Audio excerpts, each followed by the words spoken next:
Di dalam Al-Quran Allah Subhanahu wa taala berfirman, "Wa idh faraqna bikumul bahra fa anjaynakum wa aghraqna ala fir'auna wa antum tanzurun."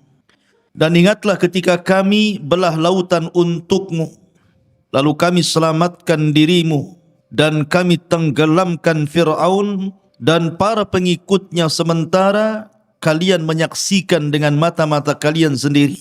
Nabi Musa alaihi salatu wassalam ketika menyelamatkan Bani Israel dari perbudakan Fir'aun, maka Musa berhasil menyeberangkan Bani Israel dari Mesir mengarah ke Palestina melalui Laut Merah. Dan itulah mukjizat yang sangat masyhur dari Nabi Musa alaihi salatu wassalam, mampu membelah lautan dengan tongkatnya, tentu dengan izin Allah Subhanahu wa taala. Terbelah 12 jalan di lautan itu karena Bani Israel 12 kabilah. Ketika kemudian betul-betul mereka dikejar Fir'aun dan mereka sudah sampai di ujung lautan, sementara Fir'aun itu masih di tengah lautan, disangkanya itu jalan biasa, bukan lautan yang terbelah.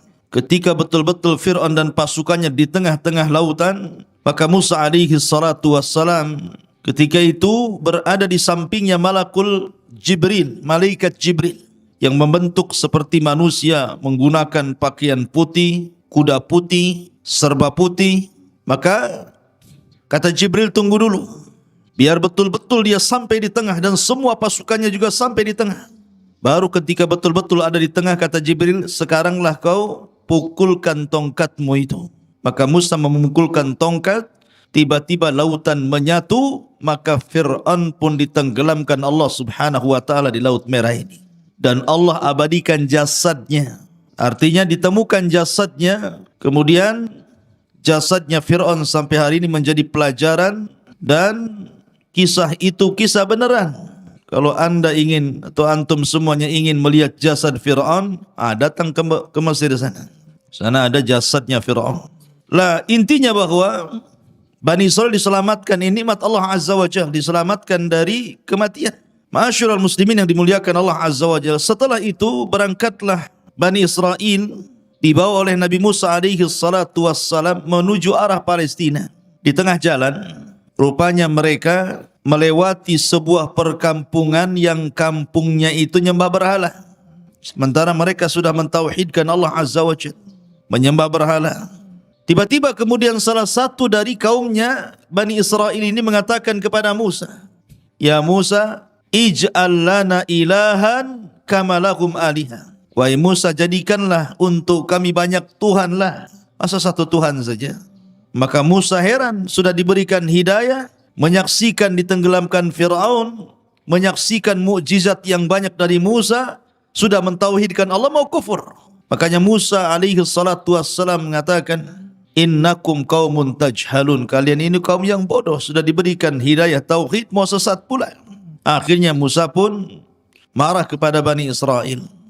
Ketika Nabi Musa alaihi salatu wassalam sudah berada betul-betul di perbatasan, tinggal masuk saja ke Palestina itu. Sudah sampai di padang pasir yang mendekati Palestina. Rupanya tidak bisa masuk ke Palestina. Kenapa demikian? Karena memang bumi yang disucikan itu di Palestina itu sudah dikuasai orang lain, di mana tidak mungkin Musa alaihi salatu wassalam membawa Bani Israel ke dalam Ardul Muqaddasah, bumi yang disucikan Palestina itu, kecuali harus berperang melawan sebuah kaum yang disebut dengan Jababirin minal Amalikah. Kaum Jababir dari Amalikah, dari kaum Amalikah itu yang menempati Ardul Muqaddasah, negeri Palestina. Jadi siapa yang menempati sebuah kaum Jababirin dari kabilah Amalikah, di situ sudah duluan menempati Baitul Maqdis. Maka kemudian Musa alaihi salatu wassalam diperintahkan untuk jihad. Jihad pertama kali. Sebelumnya Bani Israel tidak pernah perang. Kalian harus siap-siap perang, bertempur, merebut Baitul Maqdis dari Amalikah. Bahkan Yusha ibn Nun yang ketika itu sangat dipercaya Nabi Musa alaihi salatu wassalam, yang menemani Musa saat pergi mencari Khidir adalah Yusha ibn Nun, pembantunya. Yusha ibn Nun mengatakan, "Ya qaumi dkhulu alaihim min babil Madinah." kama amarakum yansurkumullahu fala ghaliba lakum. Wahai kaumku, masuklah kalian dari pintu depan, pintu kota. Dan kalau seandainya kalian akan perang, maka Allah Subhanahu wa taala akan memberikan kemenangan dan tidak terjadi kekalahan kepada kalian. Tapi Bani Israel ini ketakutan, pengecut, tidak mau perang, takut mati. Akhirnya kemudian mereka mengatakan lan nadkhulaha abada madamu fiha. Selama orang Amalikoh itu masih ada di situ, kemudian kami harus perang melawan Amalikoh, kami tidak akan masuk ke situ. Kemudian mereka pun lancang kepada Musa dan mengatakan idhab anta wa rabbuka faqatila inna hahuna qaidin. Hei Musa, kalau engkau ingin perang, sono berangkat sendiri, ajak Tuhanmu perang berdua, kami nonton di sini siapa yang kalah siapa yang menang. Kurang ajar tidak tuh? Ya, asal sama nabinya bilang begitu. Kalau kau mau perang, pergi sana sendiri katanya. Ajak Tuhan, perang berdua sana katanya. Kami enggak mau di sini. Karena mereka menolak, tidak mau perang, tidak mau berjihad, tidak mau mengambil Baitul Maqdis. Ini pula yang menyebabkan Allah Subhanahu wa taala mengazab Bani Israel. Dengan cara apa? Akhirnya mereka tidak bisa keluar dari negeri itu. Tersesat di padang pasir. Tersesat di sebuah negeri yang disebut Ardut Tih namanya. Negeri Tih. Sebuah padang pasir kering kelontang. Tidak ada tanaman, tidak ada tumbuhan, tidak ada air, tidak ada apapun, padang pasir. Panas luar biasa. Diazab oleh Allah Subhanahu wa taala. Tidak bisa keluar dari situ. Pergi kemana saja ujung-ujungnya ke situ juga. Kayak orang linglung, kayak orang bingung. Lebih-lebih kemudian padang pasir itu saya katakan tadi tidak ada tumbuhan, tidak ada tanaman, tidak ada pepohonan, tidak ada burung, tidak ada apapun. Betul-betul kering, kelontang, panas, terik luar biasa. Mereka tidak bisa keluar dari situ. Tersiksa hidup mereka. Itulah disebut dengan Tih. Berapa puluh tahun mereka diuji oleh Allah? Fa innaha muharramatun alaihim arba'ina sanatan yatihuna fil ardi fala ta'sa 'alal qaumil fasiqin. Dan negeri Tih itu digambarkan dalam surah Al-Maidah ayat 26. Yatihun, maksudnya di negeri Tih. Allah berfirman, maka negeri itu terlarang buat mereka selama 40 tahun. Mereka akan mengembara kebingungan di bumi itu. Maka janganlah engkau wahai Musa bersedih hati memikirkan nasib orang-orang fasik itu. Biarkan saja mereka kebingungan seperti itu. Diajak perang tak mau. Ya. Akhirnya Allah uji mereka dengan diletakkan di bumi Tih, bumi kebingungan. Ma'asyiral muslimin, ikhwan akhwat yang dimuliakan Allah Azza wa Jalla. Ketika mereka tidak bisa keluar dari situ, terpaksalah mereka tinggal di situ. Dengan panas terik yang luar biasa, dengan kelaparan karena susah cari makanan. Apa yang mau dicari makanan? Binatang buruan pun tidak ada. Dedaunan yang akan dimakan pun tidak ada. Apalagi buah-buahan. Namanya padang pasir kerang kelontang. Apa yang mau dimakan? Masa makan pasir? Tak mungkin. Akhirnya kemudian ketika mereka lapar, mereka datang kepada Musa alaihi salatu wassalam. Ya Musa, kami lapar. Kami pengen makan. Tolonglah berikan kepada kami makanan. Berdoalah kepada Rabbmu agar diturunkan makanan kepada kami. Subhanallah, Allah karim. Nabi Musa alaihi salatu wassalam walaupun melihat Bani Israel sudah kurang ajar, su'ul adab namanya, kepada nabinya, tetap saja Musa itu sabar. Laqad udhiya katsiran fasabara. Musa itu sudah banyak diuji oleh kaumnya tapi sabar. Akhirnya Allah janjikan kepada Bani Israel yang tersesat di Ardut Tih itu diberikan makanan. Kalau pagi diberikan makanan man, kalau sore hari diberikan makanan salwa. Manna was salwa. Apa itu manna? Dan apa itu salwa? Karena Allah Subhanahu wa taala berfirman tentang manna was salwa itu. Ada yang mengatakan bahwa manna itu sejenis madu. Sejenis madu yang bisa dimakan, rasanya kayak madu, bahkan lebih manis dibandingkan madu. Dan itu untuk makanan di pagi hari. Diberikan kepada mereka alman. Adapun makanan di sore hari, mereka akan diberikan salwa. Salwa itu sejenis burung, daging burung. Kemudian diletakkan di tempat yang tinggi, tinggal diambil saja. Subhanallah ikhwan. Makanan pagi dan makanan sore itu, ketika terbit dan ketika tenggelam matahari itu, Allah mudahkan semuanya. Mereka tidak perlu cari lagi, tidak perlu lelah letih. Pokoknya mereka pagi hari lapar, tinggal diambil saja. Sudah ditentukan tempatnya, nanti tahu-tahu sudah ada saja manna itu tiap pagi. Dan juga burung-burung yang siap santap, tahu-tahu sudah ada saja di sore hari. Subhanallah, ini keajaiban. Tinggal ambil saja. Mau makan pagi sarapan, tinggal cari ambil, sudah ada man di situ. Kalau sudah sore mereka lapar, tinggal makan kemudian salwanya. Ini nikmat mana lagi ikhwan? Makan nggak perlu nyari lagi, nggak perlu kerja, nggak perlu pontang-panting gitu ya. Nggak perlu menjadikan kepala di bawah kaki di atas. Ngapain pula kayak gitu ya? Tetapi Bani Israel ini kaum yang degil ikhwan. Gimana nggak degil? Mereka mengatakan wa id qultum ya Musa lan nasbiru ala ta'amin wahid fad'u lana rabbaka yukhrij lana mimma tumbitul ardu min baqliha wa qithaiha wa fumiha wa adasiha wa basaliha. Apa kata mereka?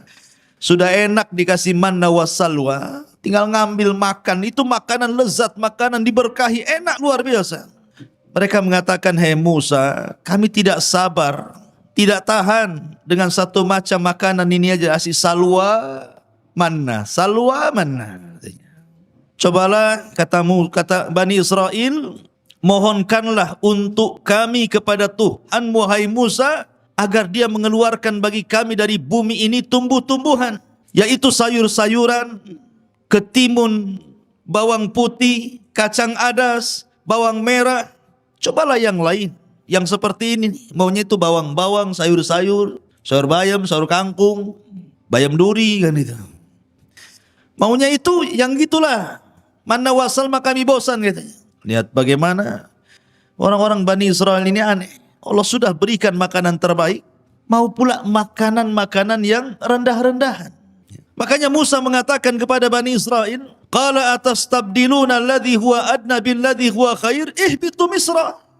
Kata Musa alaihi salatu wassalam, kenapa kalian mengganti makanan baik dengan makanan yang rendah? Itu rendah itu. Bawang merah, bawang putih, sayur-sayur itu makanan rendah. Kau bisa datang kemana saja, ada itu. Kenapa harus minta kepadaku? Tapi manna salwa ini tidak bisa dicari. Karena itu makanan dari Allah subhanahu wa ta'ala langsung. Tapi kalau hanya bawang putih, bawang merah, kacang-kacangan, sayur-sayuran, kau tinggal pergi ke mana daerah di situ. Misron di sini bukan Mesir, tapi daerah mana saja, itu mudah dicari. Kenapa pula kemudian kalian tidak mau memakan manna wassalwa lagi? Ihbitu Misran fa inna lakum ma sa'altum. Pergilah kau ke sebuah desa atau kota atau daerah, pasti kamu akan memperoleh apa yang kalian minta. Sebab ini Allah mengatakan, dzuribat alaihimudz dzillatu wal maskanatu wa ba'u bighadabim minallah. Maka ditimpakanlah kepada mereka nista dan kehinaan, serta mereka mendapatkan kemurkaan dari Allah subhanahu wa ta'ala.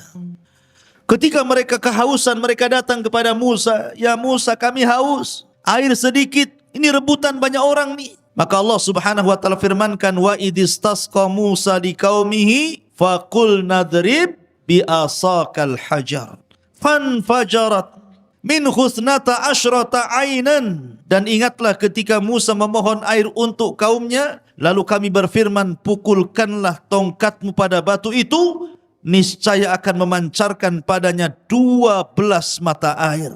Maka Musa pun kemudian memukulkan ke batu di padang pasir itu, keluar 12 sumur. Kenapa? Karena kabilah Bani Israel ada 12, jadi jangan rebutan. Kamu punya sumur masing-masing nih. Ya, kamu jangan kabilah ini, jangan kau minum di sini, sumurmu yang sana. Jadi jumlah sumur disesuaikan dengan jumlah kabilah. Kemudian mereka mengatakan, ya Musa, panas, ini padang pasir, nggak ada pohon untuk bernaung, kami hanya di tenda-tenda panas. Akhirnya mereka pun kemudian meminta kepada Musa alaihi salatu wassalam agar Allah menaungi mereka. Makanya Allah mengatakan, wa dhallalna alaikumul ghamam wa anzalna alaikumul manna wassalwa. Dan kami naungi kalian dengan awan. Tiba-tiba ada awan, yang menghalangi antara kepala mereka dengan matahari, sehingga mereka tidak kepanasan lagi. Kurang apa nikmatnya Bani Israel? Mereka panas dikasih awan menaungi mereka sehingga tidak tersengat matahari. Mereka minum, Musa alaihi salatu wassalam kemudian memukulkan tongkat keluar sumber mata air. Mereka lapar, Allah turunkan manna dan salwa. Dalam riwayat, mereka pun meminta baju. Karena bajunya sudah lama mereka pakai gitu, nggak ganti-ganti. Coba bayangkan sampai minta baju. Ya, baju lebaran. Sampai kemudian bukan hanya itu saja, mereka meminta macam-macam kepada Musa alaihi salatu wassalam. Tapi Musa itu memang nabi yang sabar untuk mengobati Bani Israel. Intinya, di bumi Tih ini mereka kesulitan. Lah setelah segala nikmat yang Allah anugerahkan di bumi Tih ini, dari sinilah Musa karena lama, itu kan ujian bagi mereka selama 40 tahun. Musa tidak mungkin membiarkan mereka seperti itu. Musa harus membuat undang-undang, yang mana undang-undang ini bisa menertibkan kehidupan mereka. Maka Musa pun meminta kepada Allah untuk diturunkan undang-undang kepada mereka. Maka Allah janji untuk menurunkan Taurat kepada Musa asal Musa berangkat ke bukit yang disucikan Allah Azza wa Jalla, Bukit Tur, Bukit Sainah. Akhirnya Musa alaihi salatu wasallam diperintahkan Allah untuk berangkat selama 30 hari meninggalkan Bani Israel untuk mendapatkan mandat Taurat. Ketika itu Bani Israel diserahkan kepada adiknya Harun. Berangkat Nabi Musa selama 30 hari. Ma'asyiral muslimin ikhwan akhwat yang dimuliakan Allah Subhanahu wa taala. Maka selama 30 hari itu Nabi Musa berpuasa. Ada yang mengatakan 30 hari berpuasa itu bertepatan dengan bulan Dzulqa'dah. Satu bulan Dzulqa'dah Nabi Musa berpuasa. Ketika sampai di Bukit Tur, Bukit Sainah, maka Musa pun beritikaf di bukit itu selama 30 hari, 30 malam berpuasa terus, tidak membatalkan puasanya. Karena tahu akan berjumpa dengan Allah.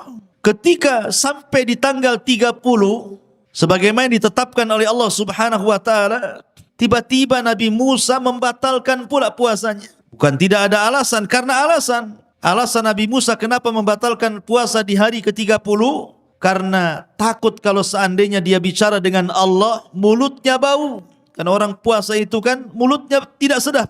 Tiba-tiba ketika dia hendak membatalkan puasanya karena sebab itu, maka Allah Subhanahu wa taala melarang dan mengatakan, wahai Musa, jangan kau batalkan puasamu. Fa inna lughufa fammis shaim atyab indallah min rihil miski. Karena bau mulutnya orang yang berpuasa itu lebih harum di hadapan Allah dibandingkan minyak kasturi. Di hadapan Allah, jangan di hadapan kawan antum. Baulah. Di hadapan Allah. Ya, kalau di hadapan makhluk tergantung sahur antum. Sahur jengkol bau jengkol, sahur pete bau pete. Ya, takkan sahur jengkol bau kasturi. Ya, maksudnya di hadapan Allah lebih harum dibandingkan minyak kasturi. Akhirnya Musa pun diperintahkan Allah Azza wa Jal untuk menambah lagi 10 hari. Untuk menambah 10 hari. Maka genap Musa di Bukit Tur Sinai itu berapa hari? 40 malam, 40 hari. 40 malam, 40 hari Nabi Musa alaihi salatu wassalam berada di Bukit Tur untuk mendapatkan mandat Taurat. Makanya Allah Subhanahu wa taala berfirman mengenai hal ini tentang masalah Taurat ini, walaqad jaa Musa limiqatina wa kallamahu rabbuhu qala rabbi arini anzur ilaik.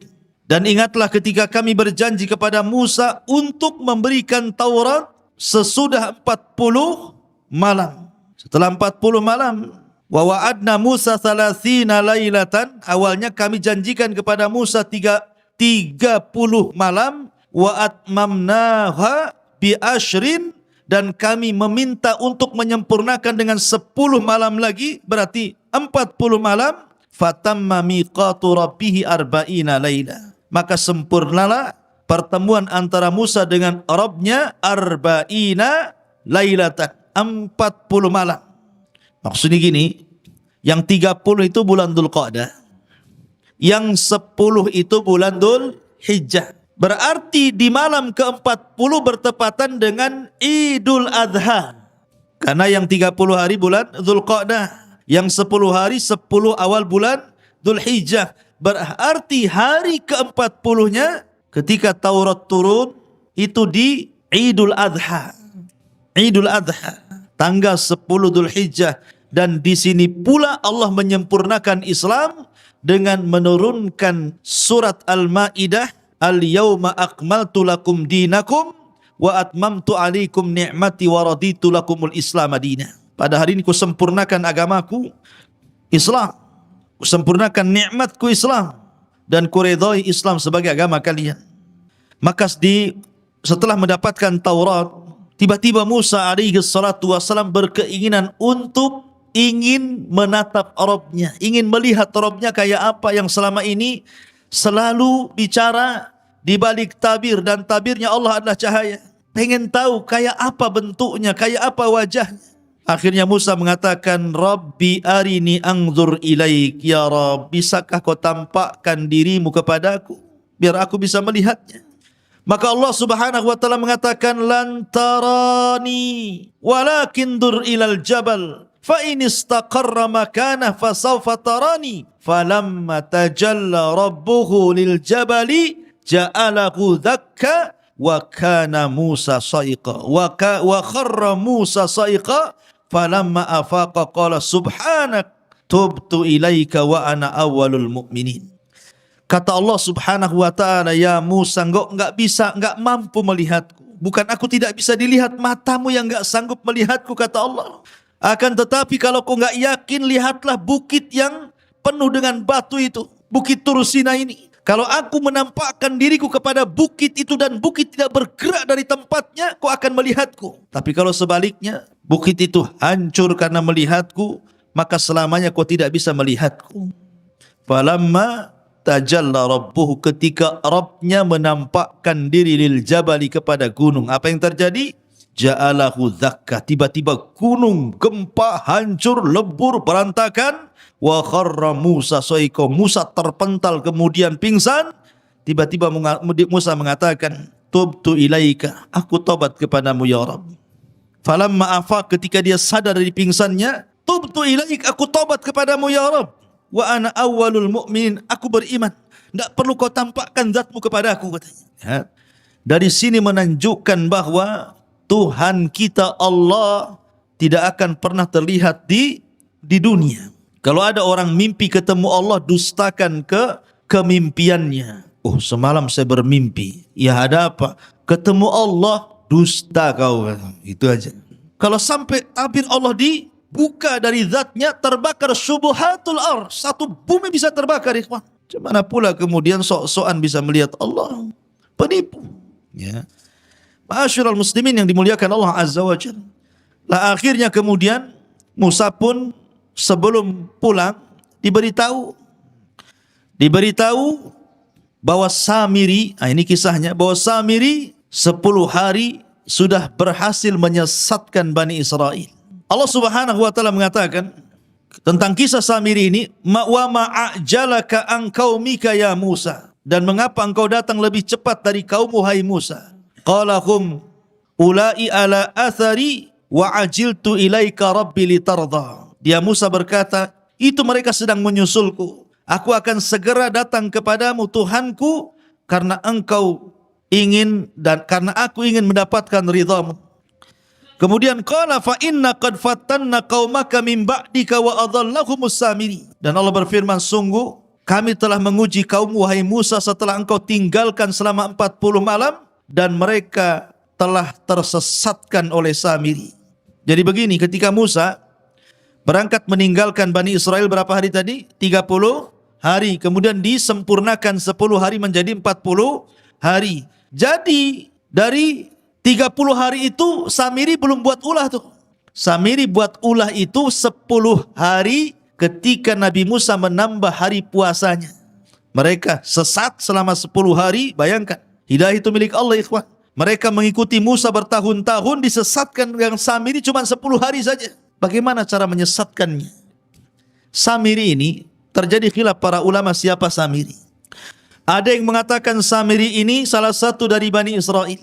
Ada yang mengatakan Samiri itu artinya dia bukan dari Bani Israel, dia kaum Kibti, kaumnya Fir'aun, tapi mengikuti ajaran Musa. Pura-pura munafik, mengikuti ajaran Musa, kemudian ikut di belakang Nabi Musa. Lah ketika Musa menyeberangi lautan, ini Bani Israel ini, mereka berat membawa emas-emas orang-orangnya Fir'aun. Jadi ada sebagian emas-emas itu diambil dari tetangga-tetangga mereka waktu di Mesir. Ada yang pinjam uang mereka kan berupa dinar, emas gitu ya. Ada yang kemudian pinjam, ada yang kemudian bekerja dapat gaji duluan, kerjanya belum selesai. Pokoknya banyak, intinya bahwa itu emas-emas itu tidak boleh dibawa karena bukan hak mereka. Maka mereka bertanya kepada Nabi Musa, bagaimana dengan emas-emas kami wahai Musa? Apakah ini halal untuk kami? Kata Musa, tidak halal. Emas-emas itu harus kalian buang di lautan ini. Jadi ketika mereka berjalan di lautan itu, yang sudah jadi jalan, dibuanglah emas-emas itu sampai ke pinggir sana. Lah Samiri melihat ada buang emas banyak-banyak. Oh, ini emas banyak, kenapa pula dibuang-buang katanya. Diambilnya, dikutipnya satu-satu, akhirnya dapatlah satu karung emas-emas yang dilempar-lempar itu. Kemudian setelah itu Samiri melihat ada orang berbaju putih, berkuda putih di samping Musa. Dan seolah-olah dia pula yang memberikan instruksi. Kata orang putih begini, maka Musa akan begini. Kata orang putih begitu, maka Musa akan begitu. Samiri kaget, kenapa Musa diperintahkan orang itu? Nah, dari sini Samiri curiga. Karena memang itu jelmaan malaikat, utusan Allah Azza wa Jalla. Diperhatikan terus orang ini. Kemudian diperhatikan kudanya. Dan apabila kuda itu melangkah, bekas langkahnya itu, bekas pijakannya itu, tanahnya diambil sama dia. Diambil kemudian ditaruh di kresek di bawah. Jadi ketika Nabi Musa alaihi salatu wassalam berangkat meninggalkan Bani Israel, kemudian digantikan oleh Nabi Allah Harun alaihi salatu wassalam, maka mulailah berulah Samiri selama 10 hari ini. Emas yang tadi dikutip itu oleh Samiri kemudian dibakar, kemudian dicetak, kemudian jadilah anak sapi, patung anak sapi yang membentuk Samiri. Kenapa anak sapi? Karena orang-orang Mesir itu menjadikan sapi itu Tuhan. Makanya orang-orang India sampai hari ini ada orang yang nyembah sapi itu. Jadi daerah-daerah tertentu di India itu, kalau ada sapi kemudian masuk ke pasar, makan kangkung, makan bayam, jangan diusir. Itu Tuhan lagi makan. Ya, macam-macam. Di India itu banyak. Ya, sesembahan salah satunya sapi disembah. Ada juga yang nyembah ular sendok di sana itu. Ya. Jadi akhirnya kemudian dibentuklah patung anak sapi itu. Ketika sudah jadi patung anak sapi itu, kemudian ditenggerkan di tengah-tengah lapangan Bani Israel. Dia kan punya tanah. Tanah itu bekas pijakannya kaki kudanya Jibril. Dimasukkan ke mulutnya tanah itu. Subhanallah. Keajaiban, tiba-tiba patung anak sapi yang terbuat dari emas itu hidup pula. Makanya Allah mengatakan lahu khuar, hidup tapi tidak sempurna, hanya mengeluarkan suara. Gimana suara sapi? Pi gitu. Bukan, ya. Jadi keluar suara sapi. Lah, Bani Israel ini kaget, kok bisa patung terbuat dari emas berbentuk anak sapi diingatkan kepada sembahan orang-orang Mesir tiba-tiba hidup. Karena sebagian Bani Israel masih kurang mantap imannya. Kata Samiri kepada Bani Israel, lihat, ini Tuhan kita. Anak sapi ini Tuhan kita. Buktinya dia bisa bicara katanya. Mereka mengatakan, lalu Nabi Musa siapa? Dan kemana? Bukankah dia ingin membuktikan ketuhanannya? Kata Samiri, Musa salah. Yang benar ini Tuhannya, bukan apa yang didakwahkan Musa. Lihat, Musa salah tempat, jauh-jauh ke Bukit Tur untuk mencari Tuhannya. Padahal Tuhannya ada di sini. Ini Tuhannya anak sapi ini. Dari situlah akhirnya ada yang mengatakan 70.000 sekian gitu, Bani Israel pun murtad. 10 hari menyembah patung anak sapi. Ya, sebagian mereka murtad dan sebagian mereka bertahan. Ini nggak percaya, kami harus tanya dulu Musa, apakah ini Tuhan atau bukan? Yang sebagian lagi tetap mengatakan bukan Tuhan. Jadi manusia ketika itu terbagi menjadi 3. Ada yang tetap di atas tauhid, tidak mau menyembah patung anak sapinya yang dibuat oleh Samiri. Yang satu justru ada yang langsung menuhankan patung anak sapinya Samiri. Kemudian yang ketiga masih nunggu, masih ragu-ragu. Tunggu, tanya dulu. Nunggu Musa datanglah. Kalau memang kata Musa ini Tuhan kami sembah, kalau enggak. Akhirnya kemudian Musa sudah diberitahu sama Allah bahwa kaumnya sudah disesatkan Samiri. Udah marah, pengen balik saja Musa tuh. Masalahnya Musa tidak mau menyalahkan Bani Israel, tapi mau menyalahkan abangnya Harun. Ngapain saja Harun itu? Masa baru ditinggal 40 hari sudah murtad? Akhirnya pertama kali dia marah kepada Harun. Datanglah Musa dari safarnya membawa papan Taurat. Faraja'a Musa ila qaumihi ghadbanan asifan. Qala ya qaumi alam ya'idukum rabbukum wa'dan hasanan. Afa atala alaikul ahdu. Am aradtum an yahilla alaikum ghadab min rabbikum. Fakhlaftum maw'idi. Musa pun mengatakan, kemudian Musa kembali kepada kaumnya dengan marah, bersedih hati. Musa berkata, wahai kaumku, bukankah Tuhanmu telah menjanjikan kepadamu sebuah janji yang baik? Apakah terlalu lama masa perjanjian itu bagi kalian? Atau kalian hendak agar kemurkaan Tuhan menimpa kalian? Mengapa kalian melanggar perjanjian denganku? Kemudian mereka mengatakan, qalu ma akhlafna mau'idaka bimal kina walakin hammalna auzaran min zinatil qaumi faqadhafnaha fakadzalika alqas Samiri. Mereka mengatakan, kami tidak melanggar perjanjian wahai Musa dengan kemauan kami sendiri, tetapi kami harus membawa beban berat dari perhiasan kaum Firaun. Kemudian kami lemparkan ke dalam api itu, dan demikian pula Samiri melemparkannya.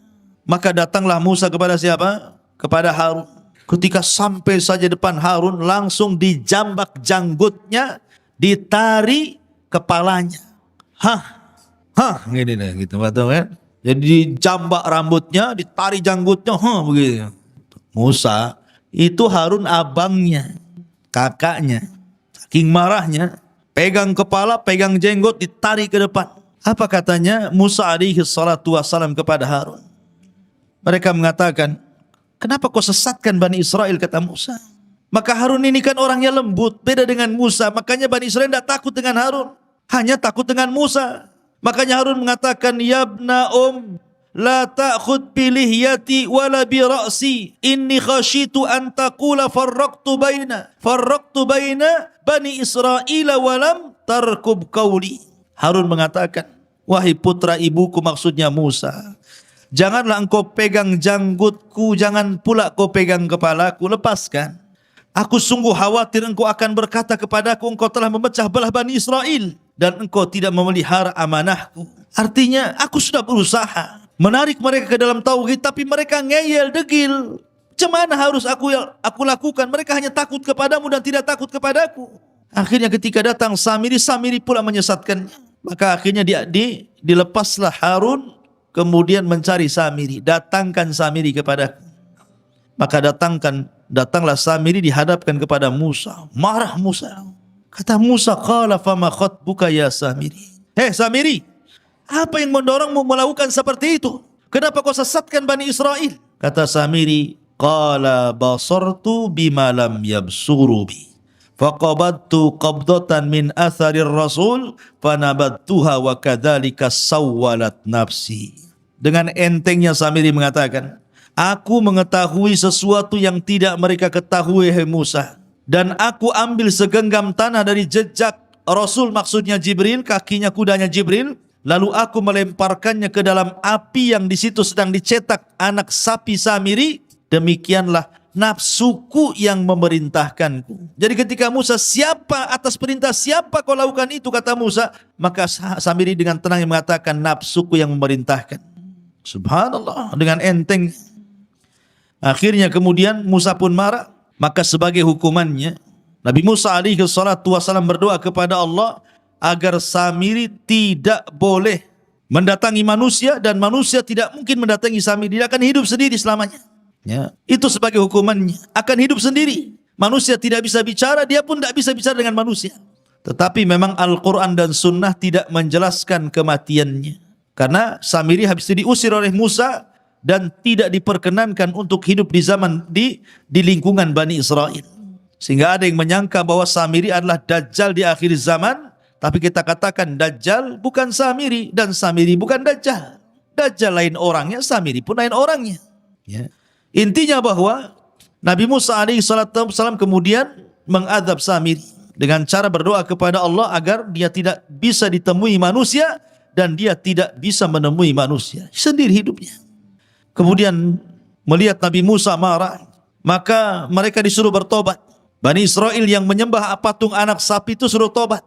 Tiba-tiba kemudian diilhamkan kepada mereka untuk mengucapkan la illam yarhamna rabbuna wa yaghfir lana lanakunanna minal khasirin. Kalau Rabb kami tidak merahmati kami dan tidak mengampuni dosa-dosa kami, kami termasuk orang rugi. Terus itu yang dibicarakan oleh orang-orang yang menyembah patung itu. Masalahnya, Musa mengatakan, aku datang sudah bawa papan Taurat ini. Dan isi papan ini kalau sampai ada orang musyrik seperti kalian, hukumannya adalah saling bunuh-bunuhan. Kalian harus pulang, ambil bawa pisau dapur, tusuk-tusuk kalian. Saling tusuk di antara kalian, saling bunuh di antara kalian, itu tobatnya. Karena Allah mengatakan, wa idh qala Musa liqaumihi, dan ketika Musa berkata kepada kaumnya, ya qaumi innakum zalamtum anfusakum bittikhadikumul ijla, fatubu ila bari'ikum faqtulu anfusakum dzalikum khairul lakum inda bari'ikum fataba alaikum ila akhiril ayat. Wahai kaumku, karena kalian sudah menzalimi diri kalian menyembah patung anak sapi, tobat kalian. Tapi tobatnya faqtulu anfusakum, bunuh diri kalian. Mak, tobatnya ngeri. Kalau antum di dalam Islam, kalau orang datang ke dukun kemudian menyesal, tinggal balik syahadat, balik ke Islam. Ini tidak. Kalau orang sudah melakukan kesyirikan, maka cara tobatnya harus saling membunuh. Anda bawa pisau dapur, saya bawa gergaji, bawa peranglah sampai mati. Sampai dua-duanya mati. Dan itu lebih baik. Sebab kalau mereka menolak untuk saling membunuh, mereka pun akan mati juga. Karena ketika mereka menolak untuk saling membunuh, maka mereka teringat dengan Nabi Musa. Musa pernah mengangkat bukit Tur, kemudian diletakkan di atas kepalanya. Tobat atau dilempar bukit ini katanya. Kalau tidak tobat mati juga kena gunung. Kalau tobat mati juga, sama-sama mati. Masalahnya kalau tobat mati syahid. Tapi kalau mati kena lempar gunung, mati sangit namanya. Enggak syahid kan gitu. Karena kena azab ya. Akhirnya mereka perang saling bunuh-bunuhan, dan itu lebih baik bagi mereka. Matilah hampir 7.000 Bani Israel gara-gara menyembah patung anak Samiri ini. Ya, jahatnya Samiri, munafik, menyesatkan. Akhirnya kemudian Nabi Musa pun setelah kasus Samiri ini tetap masih tidak bisa keluar dari Ardut Tih itu, maka Allah Subhanahu wa taala takdirkan Musa pun meninggal. Tapi sebelumnya Harun meninggal, baru kemudian Musa. Bagaimana Harun meninggal? Dikatakan oleh ahli tafsir, jadi suatu ketika Nabi Musa dan Harun ini naik ke atas bukit. Naik ke atas bukit meninggalkan Bani Israel karena lelah gitu kan, ingin santai berdua saja, naik ke atas bukit. Tiba-tiba di atas bukit itu melihat ada pohon. Ada pohon di situ. Kemudian tiba-tiba Harun alaihi salatu wassalam mengatakan, ya Musa inni uhibbu an anama ala hadas sarir. Dan di bawah pohon itu kayak ada tikar. Ada tikar, sudah ada tikar, ada pohon, ada tikar. Kata Harun, ya Musa, kayaknya saya ingin tidur di sini. Kata Nabi Musa, nam alaih, silakan tidur. Tapi kemudian Harun mengatakan, inni akhafu ayyatiya rabbu hadal bait fayaghdhabu alayya. Tapi aku takut wahai Musa, kalau seandainya aku tidur di sini, tiba-tiba Rabb pemilik rumah ini kemudian datang dan murka kepadaku. Kata Musa, la tarhab, jangan takut, aku akan melindungi dirimu. Tidur saja. Kata Harun mengatakan, ya Musa, kau juga tidurlah di sini di sampingku. Di sampingku. Jadi kalau ada apa-apa kau bertanggung jawab. Akhirnya kemudian Nabi Harun tidur, Musa pura-pura tidur. Rupanya Allah Subhanahu wa taala mengirim malakul maut. Ketika tidur itulah Harun dicabut nyawanya, kemudian diangkat ke langit dengan tikar-tikarnya sekali. Itu dalam sebuah riwayat yang dikatakan oleh Imam As-Sudi. Tapi dalam riwayat yang lain, riwayat Ali bin Abi Thalib radhiyallahu an, intinya ketika Harun dan Musa meninggalkan Bani Israel, tiba-tiba kemudian Allah mengurum malakul maut, kemudian Malakul maut ini mencabut nyawa Harun, kemudian akhirnya malaikat ini membawa jasadnya, kemudian menguburkannya entah di mana tidak ada yang tahu. Musa pun sedih, kemudian kembali menemui Bani Israel. Harusnya saat kesedihan ini dihibur, malah dituduh pula dia yang membunuh Nabi Harun. Ya bayangkan. Bani Israel marah kepada Musa, kau bunuh Harun dia katanya. Karena Harun itu Nabi yang dicintai Bani Israel, orangnya lembut. Maka dicintai, disukai Bani Israel. Kalau Musa itu orangnya keras, ditakuti Bani Israel. Jadi ketika berdua jalan ke bukit, kok pulang sendirian? Tiba-tiba Harun tidak ada. Akhirnya mereka marah kepada Musa. Aqtalta Haruna ya Musa. Kenapa kau bunuh Harun wahai Musa? Kata Musa, saya tidak bunuh Harun. Dia meninggal. Akhirnya Musa pun berdoa kepada Allah agar dibuktikan jasadnya bahwa dia tidak membunuhnya. Akhirnya kemudian jasadnya diperlihatkan kepada Bani Israel. Baru Bani Israel yakin bahwa Musa tidak membunuh Harun. Memang sudah ajalnya. Dan setelah kemudian Harun meninggal dunia, giliran Musa. Tapi kisah meninggalnya Nabi Musa ini unik masalahnya. Disebutkan dalam hadis Abu Hurairah radhiyallahu an, Rasul yang mengatakan, Ja'a malakul maut, datang malaikat maut. Ila Musa ibn Imran, menuju Musa ibn Imran. Faqala lahu, dan dia pun berkata kepadanya, aku utusan Rabbmu, dan engkau sudah saatnya harus meninggal wahai Musa. Marah Musa kepada malakul maut. Falattama Musa alaihi salatu wassalam aina malakil mauti fafaqa'aha. Tiba-tiba Musa menampar wajah malaikat maut, keluar kedua matanya. Coba malaikat maut ditampar sama Musa sampai keluar kedua matanya. Dia bilang, kau mau nyambut nyawaku ya? Tampar akhirnya. Dia tidak tahu kalau itu betul-betul malakul maut utusan Allah masalahnya. Hadis ini sahih. Maka akhirnya kemudian dikembalikan lagi kedua matanya, kemudian pergi lagi, terbang lagi menemui Allah Azza wa Jal dan mengatakan, ya Rabb, Musa tidak mau dicabut, malah aku pula ditampar dia katanya. Maka akhirnya Allah mengatakan, sudah berangkat lagi kau Musa, aku yang utus engkau. Katakan kepada Musa, saatnya dia meninggal. Usia dia sudah selesai. Maka faraja'a malakul maut, maka malakul maut kembali lagi menemui Musa alaihi salatu wassalam dan mengatakan innaka dan dia mengatakan kepada Musa, wahai Musa, sesungguhnya aku diutus oleh Allah Subhanahu wa taala untuk mencabut nyawamu. Akhirnya kemudian Musa pun karena ini tahu perintah Allah Subhanahu wa taala, maka dicabutlah nyawa Musa alaihi salatu wassalam sementara Musa berada di negeri linglung, negeri Tih, tidak bisa keluar dari situ. Maka Harun dan Musa sama-sama meninggal di Ardut Tih ini. Lalu siapa yang meneruskan tongkat estafet dakwah Musa? Pembantunya yang kemudian menjadi nabi. Namanya Yusa ibn Nun. Yusa ibn Nun yang diberikan mukjizat oleh Allah bisa menahan matahari.